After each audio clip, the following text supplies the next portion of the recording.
எந்தவொரு நிதியும் சம்பந்தப்பட்ட குழுக்களுக்கு சென்றடையவில்லை என ஊராட்சி அளவிலான கூட்டமைப்பு நிதி மோசடியில் ஈடுபட்ட அவர்கள் மீது சட்டப்படி நடவடிக்கை எடுக்க வேண்டும் என மாவட்ட ஆட்சியரிடம் மனு.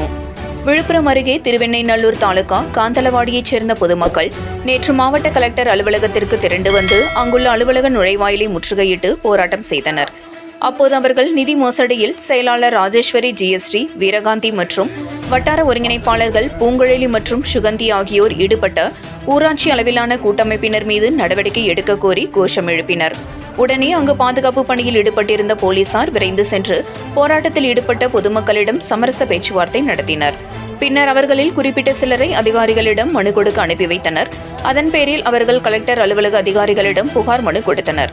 அம்மனுவில் அவர்கள் கூறியிருப்பதாவது: எங்களுடைய ஊராட்சியில் உள்ள மகளிர் சுய உதவிக் குழுக்களை ஒன்றிணைத்து செயல்படும் ஊராட்சி அளவிலான கூட்டமைப்பு மற்றும் மகளிர் திட்ட வட்டார இயக்க மேலாண்மை அலகு ஆகியவற்றின் செயல்பாடுகள் மிகவும் கவலைக்குரியதாக உள்ளது.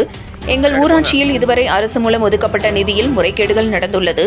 இது சம்பந்தமாக தகவல் அறியும் உரிமைச் சட்டத்தின் கீழ் பெறப்பட்ட தகவல்களின் அடிப்படையில் அரசால் ஒதுக்கப்பட்ட எந்தவொரு நிதியும் சம்பந்தப்பட்ட மகளிர் சுய உதவிக் குழுக்களுக்கு சென்றடையவில்லை என்பது தெரியவந்துள்ளது.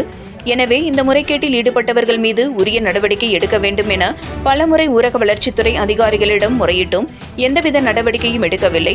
கடந்த 120 நாட்களாக தொடர்ந்து இது பற்றி புகார் மனு அளித்து வருகிற போதிலும் அதிகாரிகள் உரிய நடவடிக்கை எடுக்காமல் அலட்சியமாக உள்ளனர். ஆகவே இந்த முறைகேடு குறித்து விசாரணை விரைவாக சம்பந்தப்பட்ட நபர்கள் மீது உரிய நடவடிக்கை எடுக்க வேண்டும். இல்லையெனில் வருகிற நாடாளுமன்ற தேர்தலை புறக்கணிப்போம். இவ்வாறு அம்மனுவில் கூறியிருந்தனர். மனுவை பெற்ற அதிகாரிகள் இதுகுறித்து விசாரிப்பதாக கூறியதன் பேரில் அவர்கள் அனைவரும் போராட்டத்தை கைவிட்டு அங்கிருந்து கலைந்து சென்றனர். 7 கிரீன் நியூஸ் செய்திகளுக்காக விழுப்புரம் மாவட்ட செய்தியாளர் எஸ். கலைக்குமார்.